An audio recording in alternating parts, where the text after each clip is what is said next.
but sit tight, we'll be starting just momentarily.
Good evening.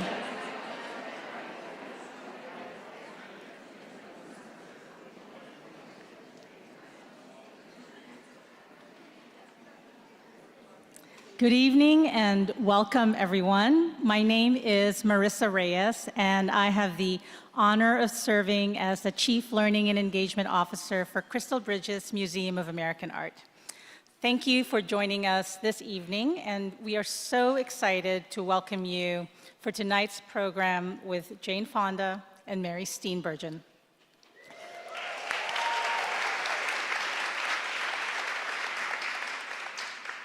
I'd like to begin this program with our Indigenous Peoples Acknowledgement. recognizing the museum's role as settlers and guests in the Northwest Arkansas region. We acknowledge the Caddo, the Quapaw, and the Osage, as well as the many indigenous caretakers of this land and water. We appreciate the enduring influence of the vibrant, diverse, and contemporary cultures of indigenous peoples. We are conscious of the role that colonization played, that museums have played. As cultural institutions, we have a responsibility to engage in the dismantling of historical and systemic invisibility of indigenous peoples, past, present, and future. We choose to hold ourselves intentionally accountable to appropriate conversation, representation, connection, and education to facilitate a space of measurable change.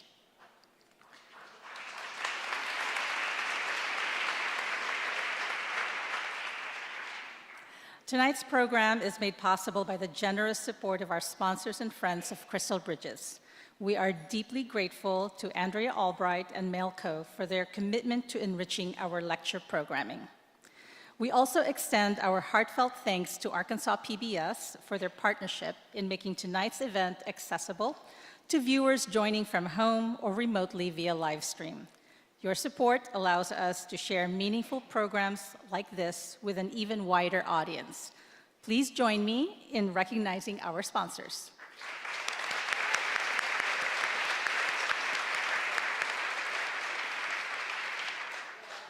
A few housekeeping notes about our program this evening. Throughout the talk, we encourage everyone to engage. So if you have a question or a comment, we'll be collecting them using the QR code on the screen. So all you need to do is open up your camera app on your phone, point it at the screen, and it will take you directly to the online form where you can submit your question anytime during the conversation. We'll be addressing these at the end of the talk. Tonight's conversation will explore women's well-being through the personal journey, climate work, and holistic advocacy of Jane Fonda and Mary Steenburgen. At Crystal Bridges, we're committed to nurturing health and well-being through the unique blend of art, architecture, and nature on our 134-acre campus. Envisioned by our founder, Alice Walton, as a place of transformation, this space invites reflection, connection, and renewal, ideals that align beautifully with tonight's discussion.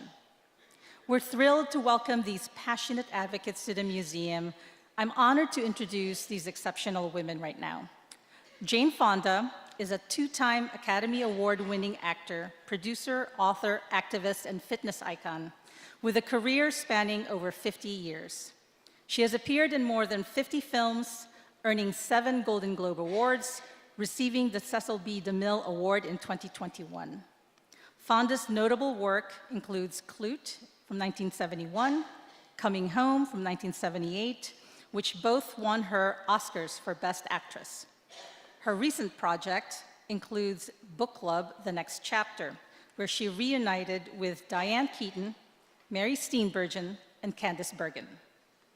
A passionate advocate for social and environmental issues, Fonda has championed women's rights, indigenous rights, and climate protection. She founded Fire Drill Fridays in 2019, a protest movement highlighting the climate emergency in partnership with Greenpeace USA. Her book, titled "What Can I Do? My Path from Climate Despair to Action," outlines her journey into climate activism and offers community-based solutions. To mark her 85th birthday, Fonda raised $1 million for her nonprofit called the Georgia Campaign for Adolescent Power and Potential, emphasizing her lifelong commitment to social justice.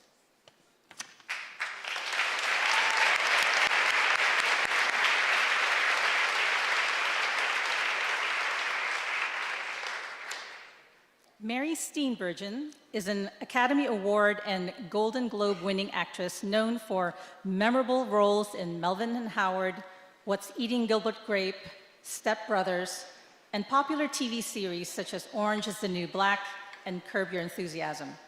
She starred alongside Jane Fonda in Book Club: The Next Chapter, and contributed the song titled "Anywhere with You" to the film's end credits, performing it with her co-stars.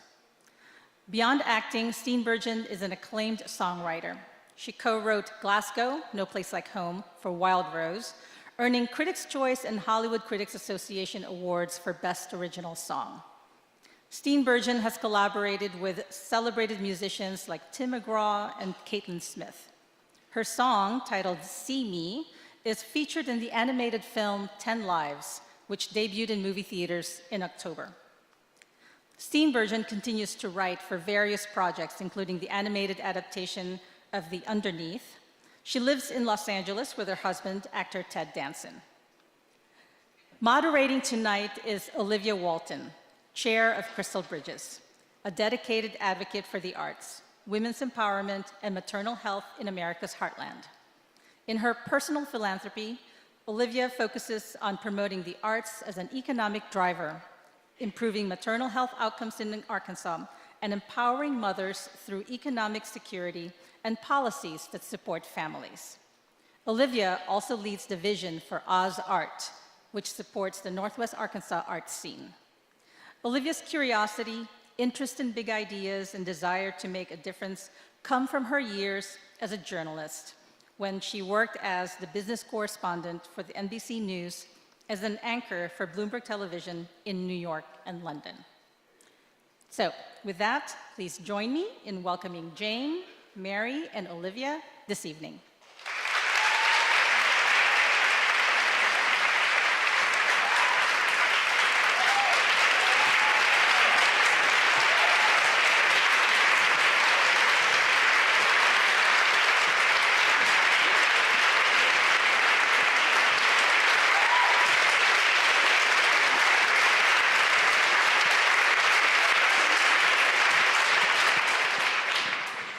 This is going to be fun.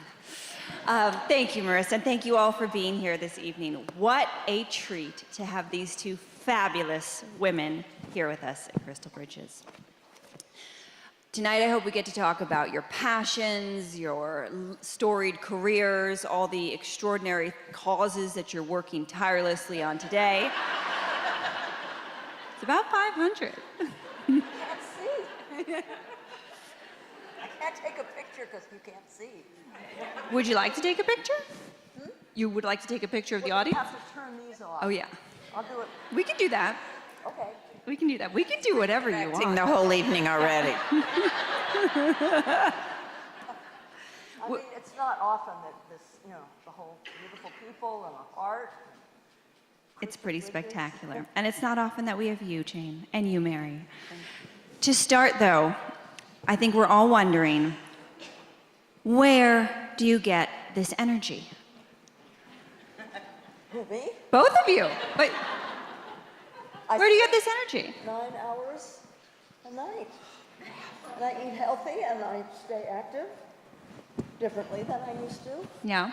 The mantra now is like with sex, slower. Exercise, but slower. I think you have... Everything has to be slower when you're older. Oh yeah, I forgot. It's not the worst thing that didn't get amplified. How about you? Where do you get your energy? Well, no one in the world has as much energy as Jane, first of all. I mean, no 16-year-old has as much energy as Jane. As for myself, I do have a lot of energy, actually. I don't get tired at the end of a day of shooting. I'm still fine and want to go out. And I love what I do. I love who I'm married to. You know, thank you. Ted Danson. So for me, it's workout, and for you, it's sex. You don't have to... Got a lot of life lessons up here. But life lessons. Yeah, oh yeah, we're full of them. But I do eat very healthy, and when I'm doing a film, as I'm starting one the day after tomorrow, when I get back, I haven't had a drink for about 2 months. So I try to eat very clean. The only exception The only exception was with her in Rome, and it wasn't really her, it was Candace Bergen that led me. I'd never had an Aperol Spritz, and Candace is like, on the first night I see this like big gorgeous thing with oranges in it and everything. I had one every single night. I broke every rule I'd ever had, but when in Rome, you know, so. And then really just the last thing I need to scratch on this topic is, and why is your posture so good? Are you talking? Yes, the posture, what? Well, You're look, just physically I mean, amazing. No, I mean, you know, this is good. Okay.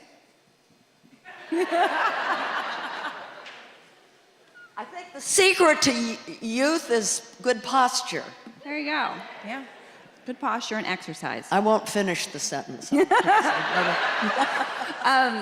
You two are incredible friends, and you've known each other for how long? We've known each other a long time. We've been close for 15 years? 15. Something like So that. how did you meet, and how did the bond get stronger? Well, what's important to know, and I don't want to embarrass you, this is a magical human being. Maybe it's something to do with Arkansas, but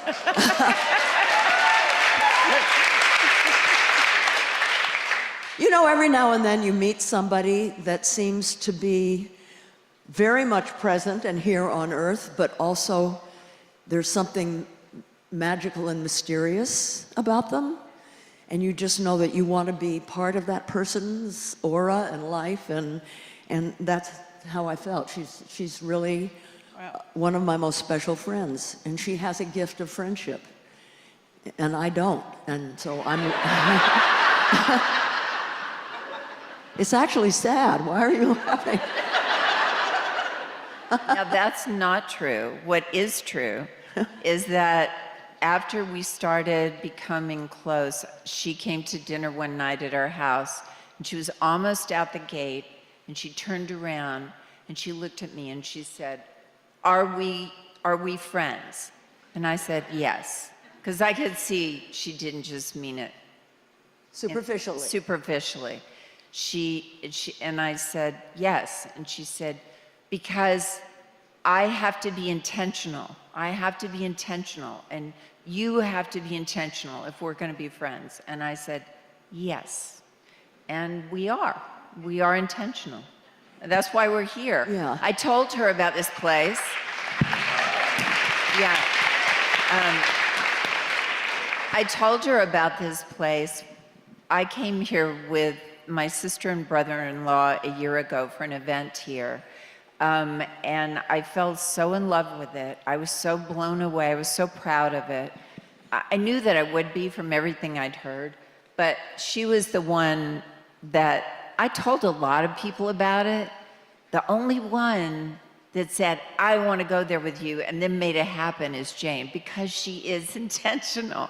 You know, she makes good on what she says, and because she grabs, now I'm saying why I love you, because she grabs life with a ferocity that I have never seen in any other person. She listens so intensely to every single person. She knew about the man and his wife that had been driving us and told me their names by the time I got here. She knew all about them. She cares with a depth that's profound about this world and this planet, and not just caring about it, but putting every single minute of her day that she has extra into working to save it. And she has a brilliant intellect, but she is also a goofball in ways that she doesn't realize. So sometimes as? I am laughing at her, not with her, but she doesn't seem to mind. And Lily Tomlin does that too, by the way. What, laugh at me? Yes. Yes. What else? She is everything you think and more. She is astounding. And by the way, way too truthful. Like, so truthful. Just wait. Jane, you say you don't have close friends, but I've also heard you talk a lot about how important supporting other women is to you and kind of the importance of your female friendships in your life. Oh, yeah. Oh, I should write a thesis about that. I find it so interesting that I've actually studied it. Do you know that there's a Harvard health study that shows that women who don't have women friends, it's worse for their health than smoking? Wow. Isn't that amazing? Because women and guys, you know, we're not better than you. We just don't have to prove our masculinity, which is a huge thing in our favor. Saves a lot of time. But women's friendship is very different than men's friendships, and I've studied this. Men, to do a kind of a metaphor, men metaphorically sit side by side looking out, you know, at sports games, cars, women.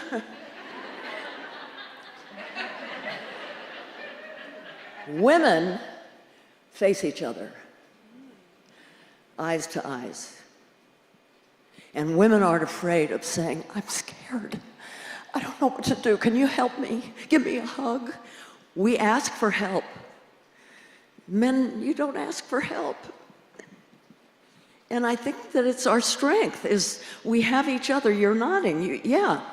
It's a huge help to say, I need, help me, give me advice. And we bolster each other. We become stronger together. And it's a tremendous advantage. I totally agree. A joy of life. They say the quality of your life is a function of the quality of your relationships.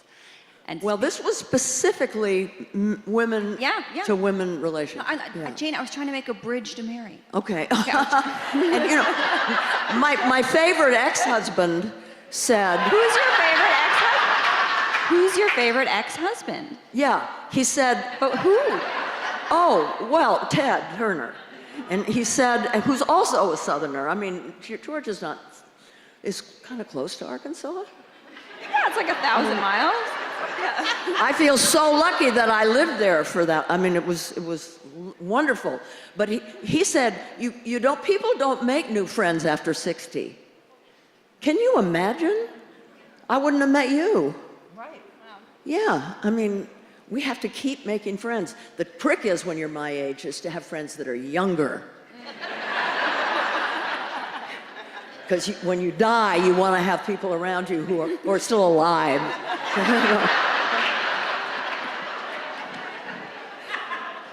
Great point.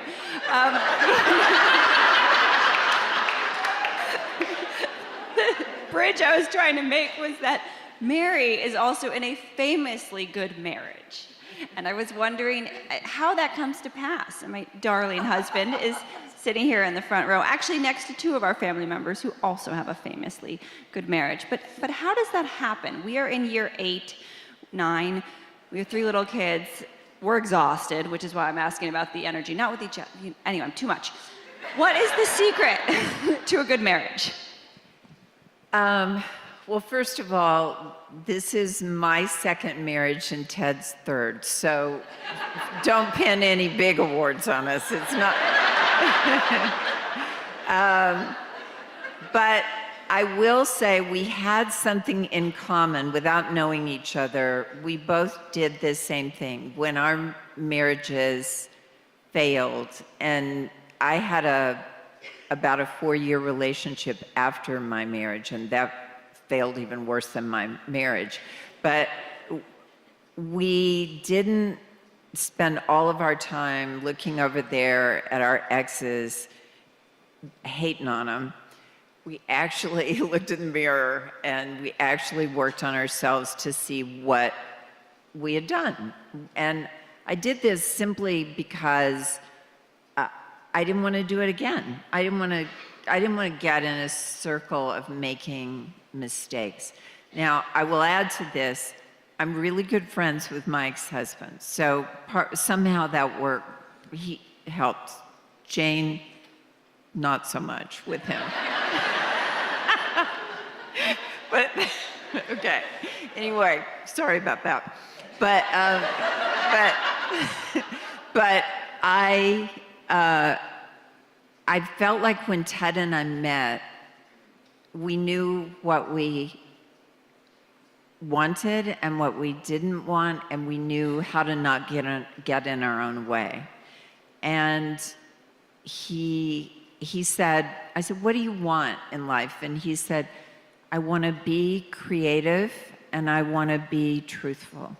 And I said, those sound really good to me too. And our life is, we're very kind to each other. We are each other's best friend and we're good to each other. And he makes me laugh every day of my life, most of the day. And I'll follow anyone, anywhere for that. I love to laugh. And by the way, I make him laugh too, because some people aren't generous with their laughter. They just make you laugh, but then they won't let you make them laugh. But yeah, so if this is making you all sick, I'm sorry, but that's... we consider ourselves beyond blessed, and we're grateful for it every single day of our life.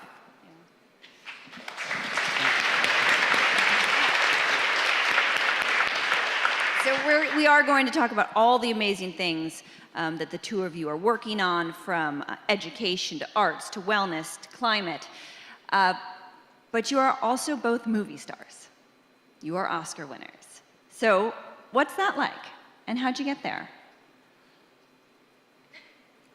I was fired as a secretary. I had a stepmother that didn't want me in the house, and I had to get a job. And I didn't know what to do. And I was friends with Susan Strasberg, the daughter of the famous acting teacher Lee Strasberg. She said, well, audition for my father and get into his class. I didn't want to be an actor because I didn't see myself that way. I don't know. And Lee told me I had talent, and so that's what I did. It went well. It went well. I know, I'm amazed. I am. I didn't think I'd live past 30, and I'm almost 87, and I'm a successful actor. And I'm grateful for every day. And you know, it's weird. You look back over your life, which you do a lot when you're my age. You spend a lot of time looking back and thinking, why did I make it and not, you know, the girls in my class, they were prettier than me, they were more talented than me, and I made it and they didn't, and it's hard to know why. Do you have a hunch? No. Hard work? I don't know. Yeah. I don't know why. What about How about you, Mary? Do I know why? No, you. Talk about you. Do both. You knew you wanted to be an actor. When you stand with her in a scene, well, first of all, I do have to say this. When we would do book club, the second one, they would line the four of us up all the time. And you can see in the film, it's almost always the same configuration. I don't know why they did this, but Candace is over there, Diana's next to me, then me, then you. And Diane, if you ask her a question, she goes, and in the scene, she does, like, that's not written in the script, but she still does it anyway. And so I'm waiting for her to finish, because if I step on all those then I have to do this thing called looping, which is later in Los Angeles, I have to correct all this. And so I'm waiting for the to finish. And over here, I feel, and then it's her telling me it's my turn to talk. And I'm like, I know it's my turn to talk. I'm waiting for this one to finish. And that was every day. It was hilarious. Okay, now I'll tell the reason why she's such a good actress. When you're doing a scene with her, she does listen with her whole being as that person. She she's so deep into this scene. And there were takes in our silly little comedy that made me cry because of the depth of her commitment to it. She, like everything else she does, when she acts, she dives so deeply. And when you're standing right next to her, it's terribly powerful. And I don't remember the movie you did do with Mike's husband, but I loved you in that. What was the name of that thing? Moving On. It was Moving wonderful. On. Nobody She's saw it. so good in it.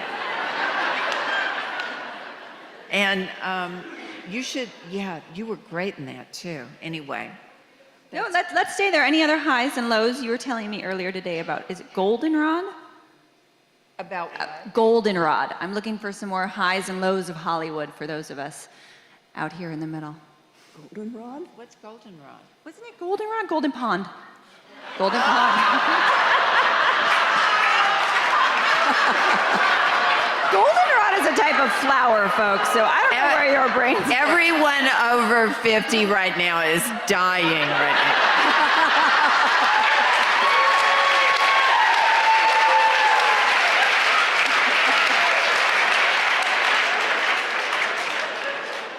Well, I'll tell you one. Golden I'll tell you Pond. one goldenrod story. Okay.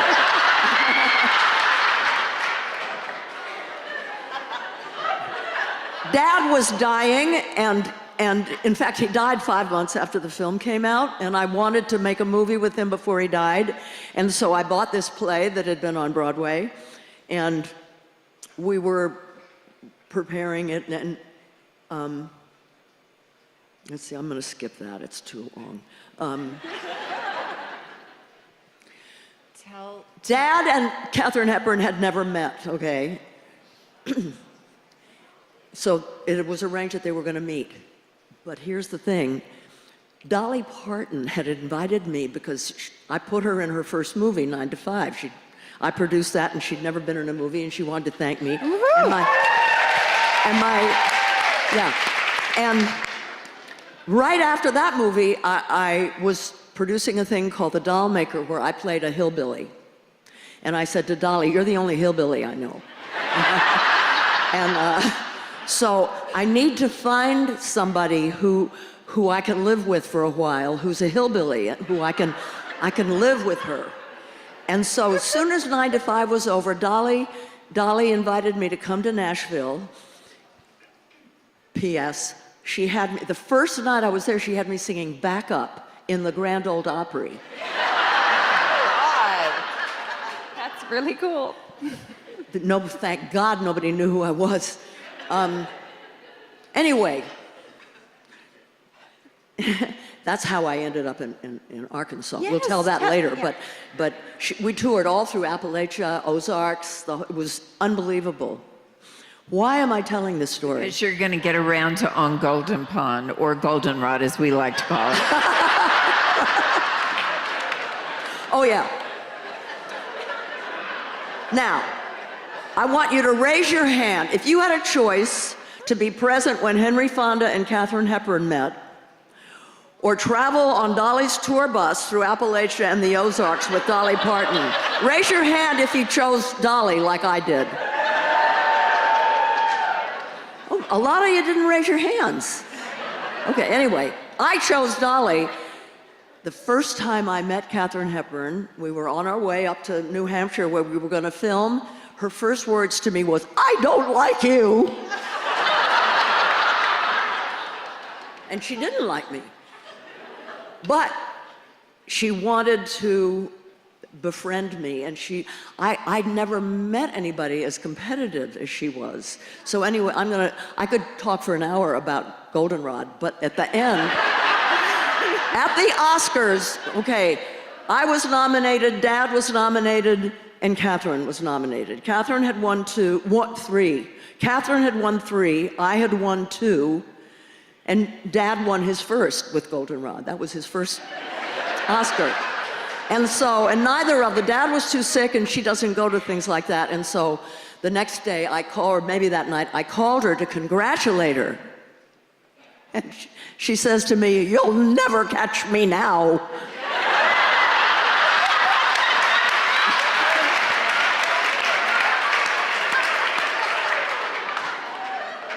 That is such a good impression, by the way. Amazing.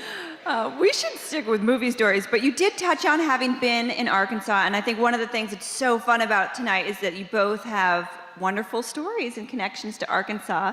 Mary's roots are deeper, but let's start, Jane, with that story you were about to tell. How did you end up in Mountain View? Well, I just remembered her. Jimmy Driftwood. Does anybody here know that name? You don't know who I'm talking about. Okay. So we met Jimmy Driftwood. I don't remember what state we were in, but he said, "There's a woman in Mountain View, Arkansas you have to meet." And so we went to Mountain View, Arkansas, into this family, and I knew right away this is where, and I ended up living there for a couple of weeks. I chopped their wood, I milked their cow, I cooked their possum, I learned to bake choke biscuits. They didn't really cook a possum. They cooked a possum? Yeah. Wow. And this is all in the name of eat. research for your film? Huh? This was all for research, for a role? I went straight from there right into shooting, yeah. It was amazing. And, you know, they had no electricity, they had no anything, you know. And up until then, as I've told this to Mary, I thought Dolly was an anomaly, like there's no human being like her. She tells stories all the time, and she's always laughing and telling jokes, plays instruments. And well, after 2 weeks with this family, what I discovered is that when people don't have radio or television or anything, they tell stories and they tell jokes and they entertain each other, and everybody plays music, and it was fantastic. And so, you know, Dolly is just one of the many. Nothing special. Everybody in Appalachia and the Ozarks is like that, right? Everybody. Mary, you actually are a native Arkansan. Was your childhood like what Jane is describing? No. Will you tell everyone where you grew up? So I was born in Newport, Arkansas, and my first memory of anything was my aunt and uncle, my Aunt Lillian and Uncle Grover, taking me into a store that had so much stuff in it that there were hooks on the ceiling, and there was a little red chair with a rush bottom, and I just kept staring at it, and they had the man get that down, and they bought it for me, and that was Sam's first store. I don't think, I'd like to think it was him that got the chair down, but I don't think it was, because I did a little dive one time into his history and the family's history, and I realized, no, I think he had come up here by then. You guys probably know, but it probably would have been around 1957. I was born in 53, so that's probably right. And I think he was up here by then. But at any rate, I was born in Newport. My dad was a freight train conductor. We moved to North Little Rock, and my dad would go between North Little Rock and Poplar Bluff, Missouri. And when I was here before, it was for a PBS movie that was made called Southern Storytellers, and they featured some of the music I've written. And I talked about the fact that I have this memory of taking my dad to work, which we always had to do because and my mother would have to wake me up in the middle of the night and put me in the back of this old Chevy, and we'd drive Daddy to work because otherwise we didn't have a car for several days. So she had to drive him, and then we'd go home. She'd put me back to bed. But this one day, it was almost dawn, and he told her to wait, and he climbed up on top of a boxcar, and he was waving at me with the dawn sky coming up behind him. That's one of the most beautiful snapshots of my life. And when I think about Arkansas, a lot of times I think about that. I think about train whistles that I don't hear in LA. I think about fried okra and chicken and dumplings. I think about the sounds at night in the summer. There are just so many things I love about this beautiful place.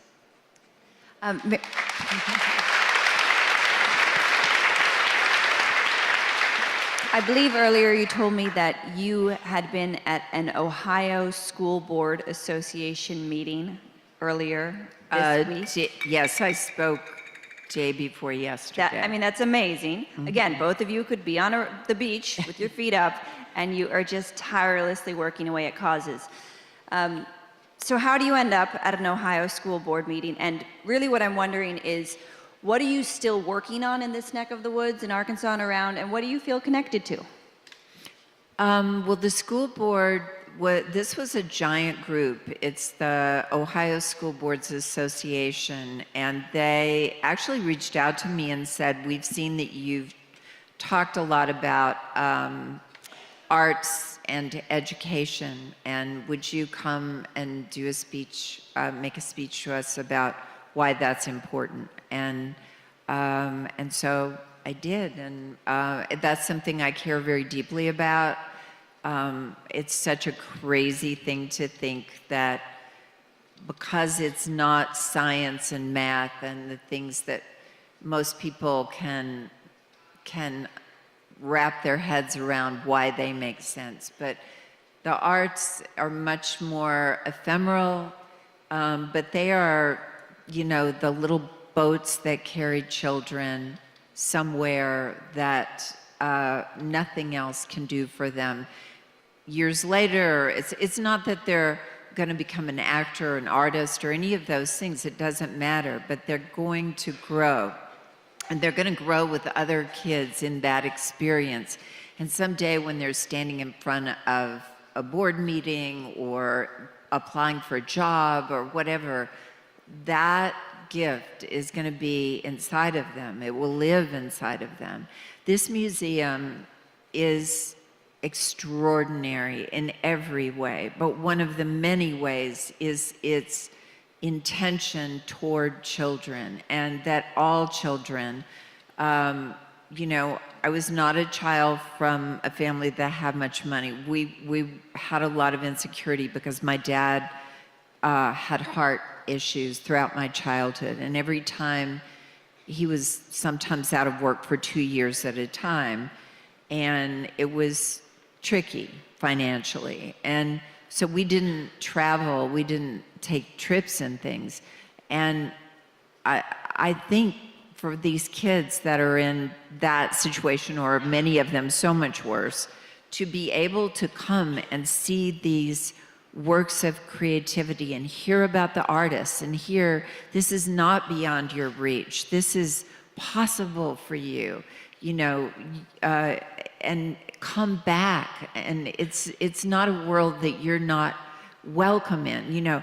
All that is such a powerful message, such an extraordinary. So for all of you who are supportive of this place, I thank you, because there is no greater gift to children than to expose them to something like this.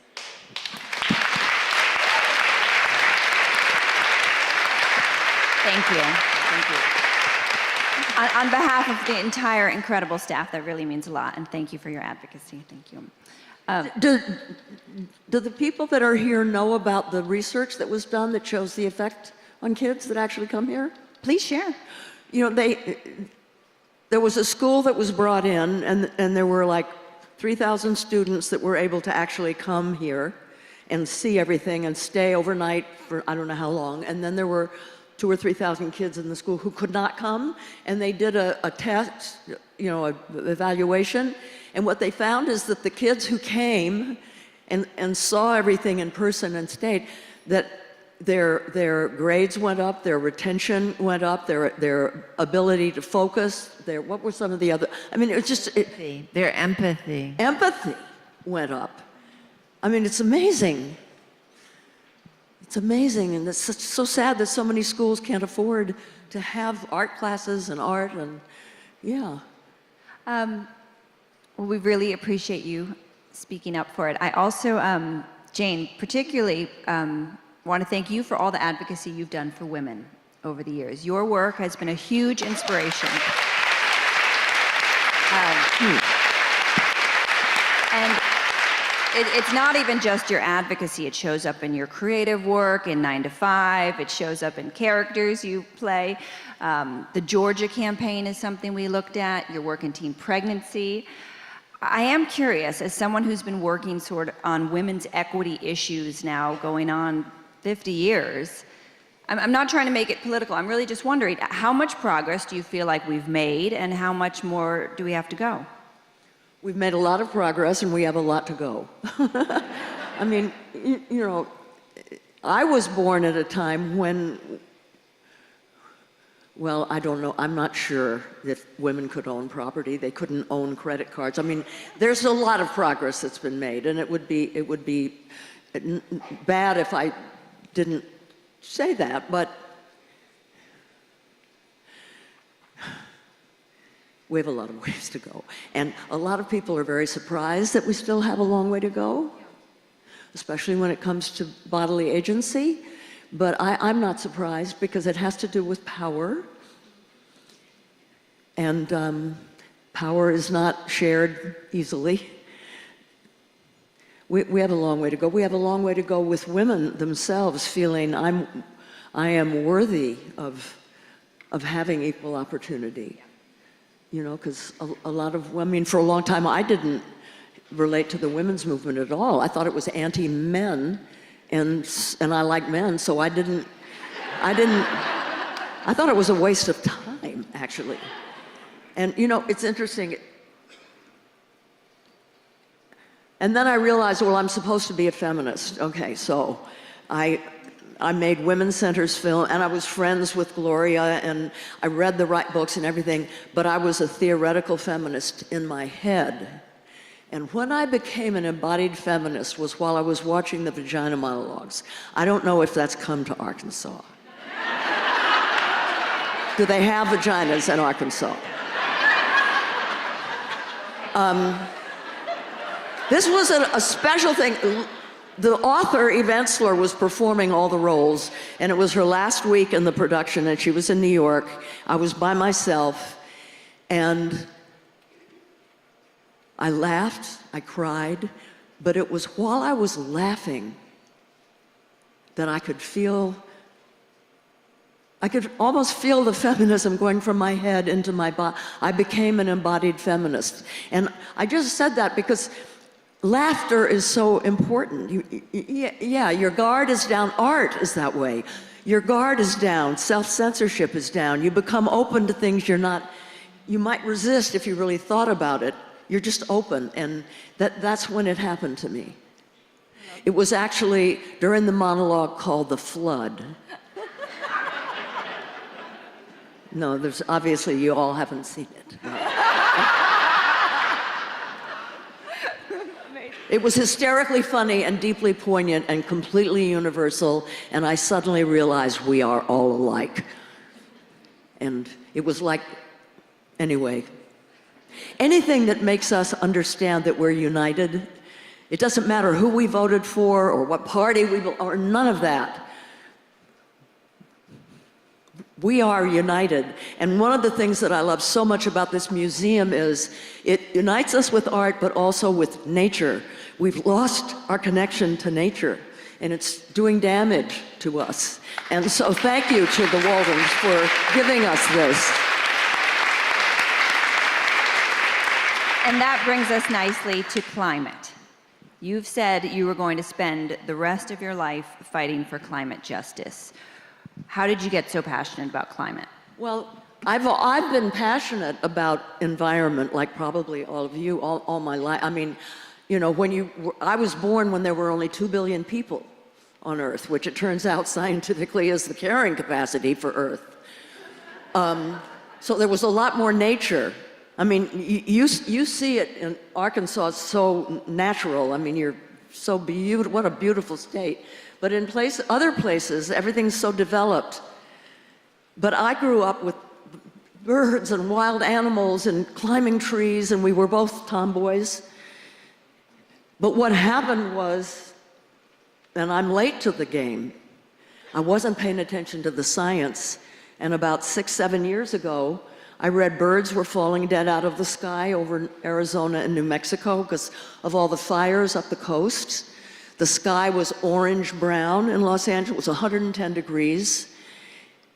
And I started getting very depressed. And then I started to study the science, and I found out that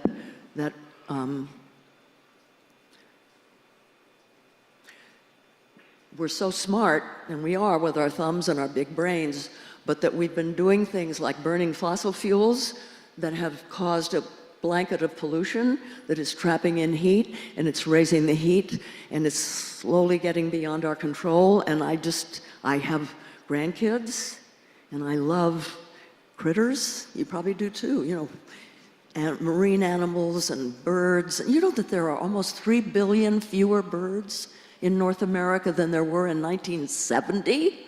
That was just yesterday, for me anyway. I mean, we're losing them. People are dying. Birds and mammals are dying. And so you know, when the end comes, when my end comes, I don't want my children to say, you know, what were you doing when it happened? What were you doing, manicures, rearranging the china? I want them to know I fought with everything I have to try to save the future for them, to try to help doing that. And what's so great is the people you meet in the process are incredible. So I'm part of a team, I'm part of a movement, and it keeps me from being depressed. When I take action, I don't get depressed. Yeah. Greta Thunberg, do you know who she is? Yeah. Greta Thunberg says, you know, everybody goes looking for hope. Look for action, and hope will come. And I found that to be true. Jane, you are all action.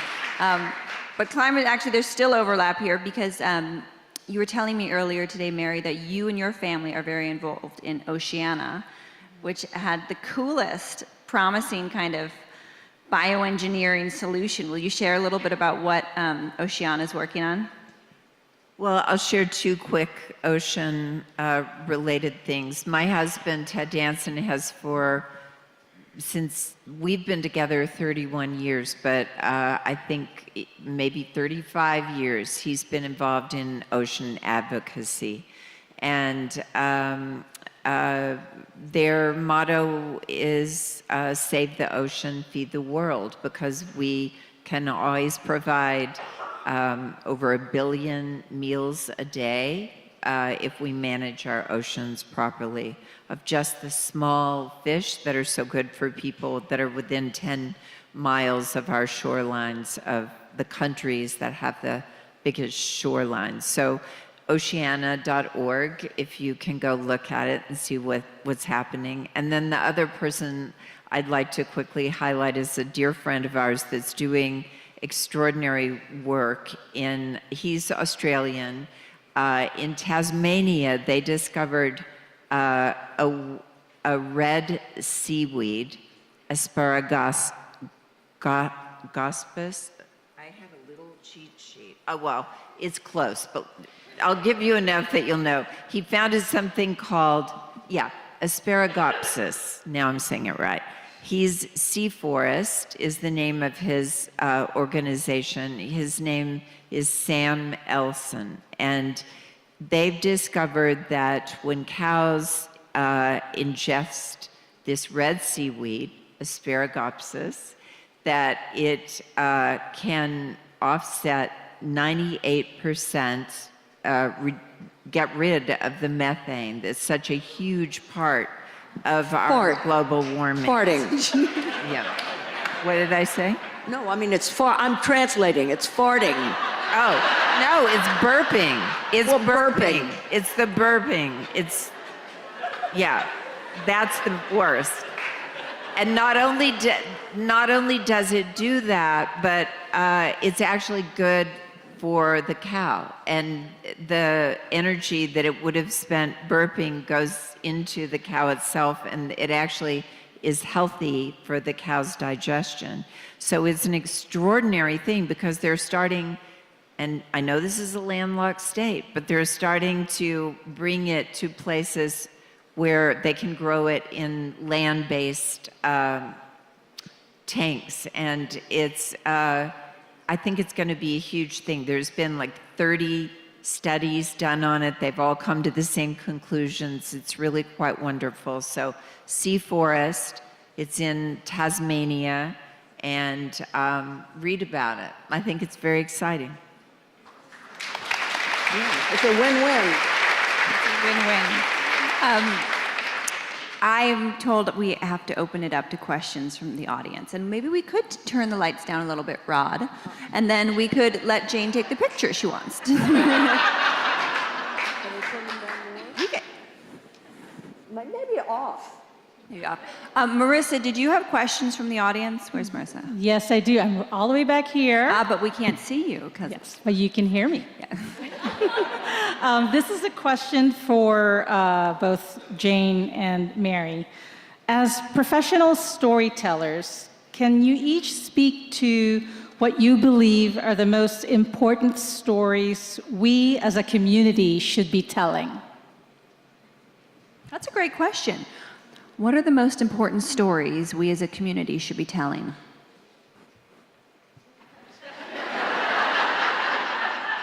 I know I should say something smart, but I'm not going to do that because I'm going to say that I'm starting a movie day after tomorrow, and I'm so excited about it. And it's called The Dink, and it's about tennis versus pickleball.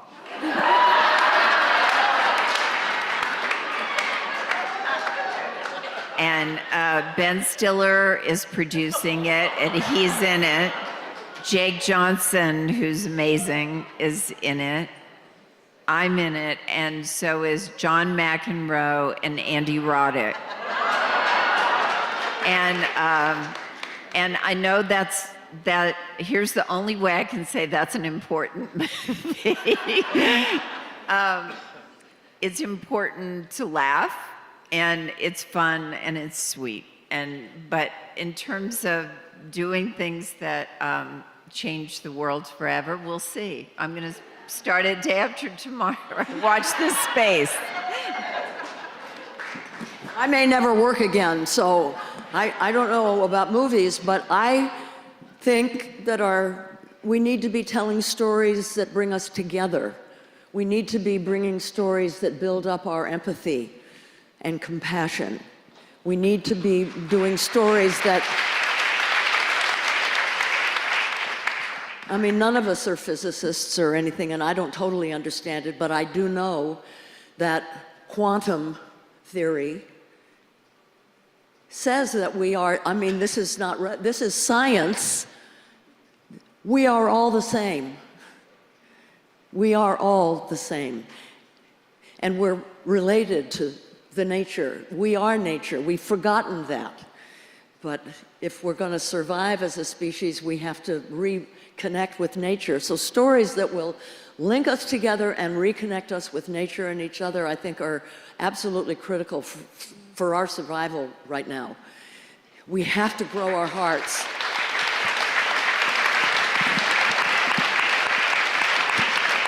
I feel very, very small right now for talking.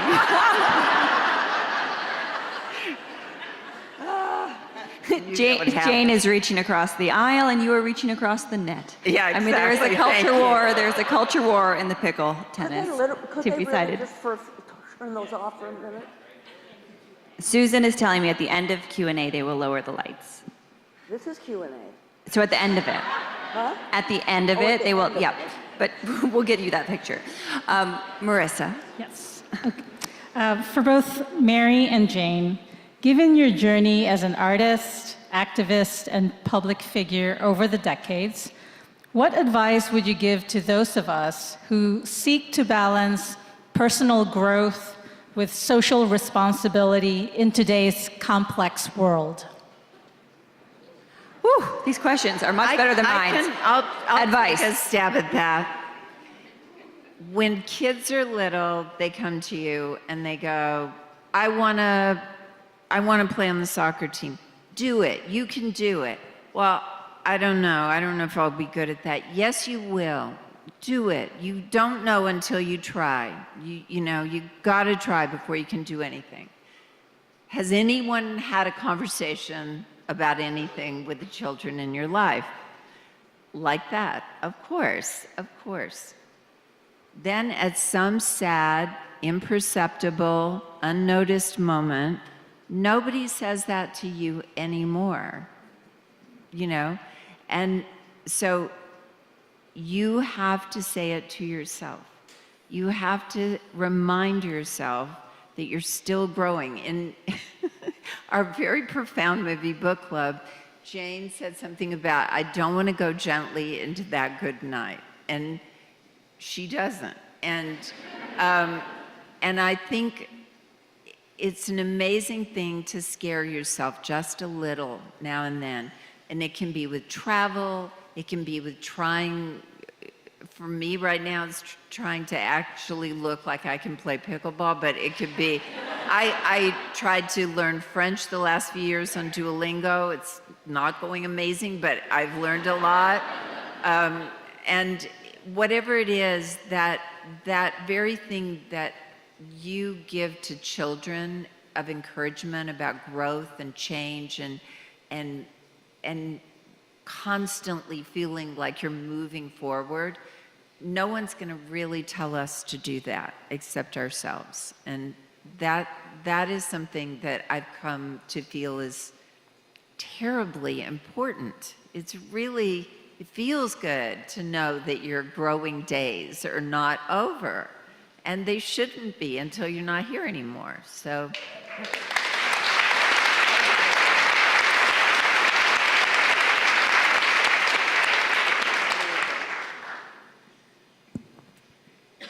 You got another? Yes, we do. Okay. What do you feel is one of the biggest choices you've had to make in your life that you feel formed the woman that you are today? Formative choices. Was there a choice that you think really you can look back on and you think helped shape who you are today?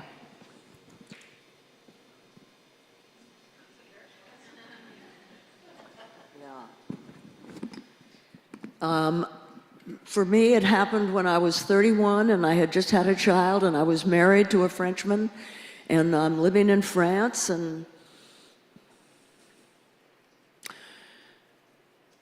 I made the decision to pack up and leave my family and move back to the United States and work with soldiers in what was called the GI movement. And that was 1970. And it was the beginning of my activism. And what did it for me more than anything is the women that I met when I came back here. It was like being with movement women then, because the men just wanted to screw everybody. And they were in the leadership. Men were still in the leadership, and there was a lot of that going on. But the women that I met outside of military bases were like looking through a keyhole at the world we were fighting for. They were different than people I had ever met. And they were smart. They could have been running corporations or something, but they had chosen to devote their life to specific values like peace and equality and so forth. And even though Barbarella had just come out, and feminists were like snarky with me. Why did you feel exploited? I don't know. But these women who identified with the GI movement, they saw me as a human being and they treated me in a human way, and it changed. They were the ones that changed my life. And that's why, obviously, if we all were able to really sit down and talk, we wouldn't all agree. But I think it's very important that people who I am, progressives, I guess is the best way to call us, that we understand why people have gone in a different direction. I'm talking about the elections.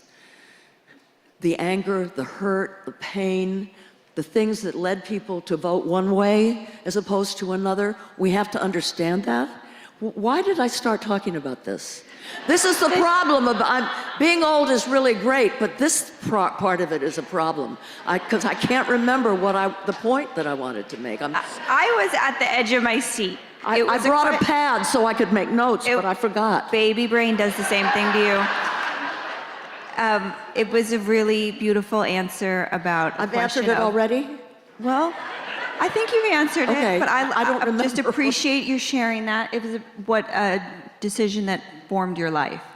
Yeah. Yeah. Well, and it was a decision that made me realize that how we treat each other is important, that we can really, allow people to come together differently when we respect them and see them as whole people and not as stereotypes. And that's just what I want to carry forward and what little time is left.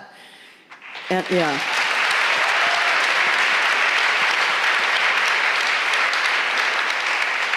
Mary, do you have an answer to that question? I mean, I think she answered it amazingly well. I do. All right, Marissa, shall we take one last one? Yes, and this is for all of you on stage. One final question. What gives you hope? I love my family. I'm crazy for them. We're a very close family. We're a blended family. There's no reason why Ted's children and my children had to love each other, but there's just a lot of love in this family. And I look at my grandchildren and I listen to who they are, and I write music almost completely with people who are less than half my age. I feel hopeful about young people, and I'm also proud of my generation. We can do a lot of things better, but I feel hopeful when I come to a place like this. I feel hopeful when I talk to my husband about what we wish for the future and for our planet. And I think this is a magical place to be in and a magical time to be. And yes, some things about it are hard and even dangerous, but it's also just revelatory and extraordinary. And I wake up hopeful every single day. Is that the question? Yeah. What gives you hope? Hope is a muscle like the heart. You have to use it to feel it. It's different than optimism. Optimism is everything's going to be fine. But you don't do anything to make it so. Hope is when you take action. And the minute you take action, you become hopeful, especially if you're not alone. These days, we have to take action in group, together. We have to circle the wagons.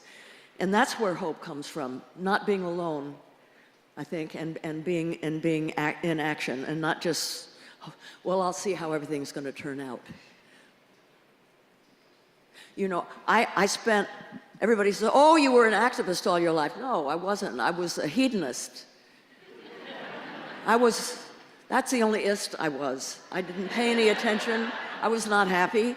I was like in a boat going down a river like this one, and only this isn't got much of a current, but I didn't have an oar. I just went wherever the current took me.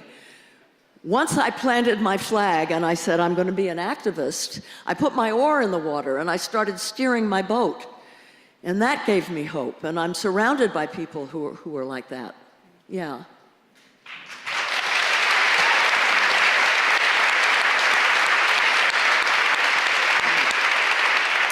Really and truly, the two of you. What size shoe do you wear? Would you like to try them on? I'll trade you shoes. They're beautiful. Thank you, thank you. They're a little spider You didn't tell webby. me- okay. The two, I will give them to you if you really want, and they fit. Well, I have to see if they fit. Okay, if they fit. The two After of you this give is me over. hope. Crystal Bridges gives me hope as a place for this kind of action, Totally. for building community, for building empathy, and bringing people together. So thank you all for being here tonight, and thank you, Mary, and thank you, Jane. Wait, sit, please sit. Jane needs that picture. Let's sit. Yes, wait. All right. well- Thank you all for sitting. Okay, one sec. You didn't want to take a selfie picture of a we could do. standing freaking ovation? Yeah. Should they? There. Now can we do the standing ovation? Woo!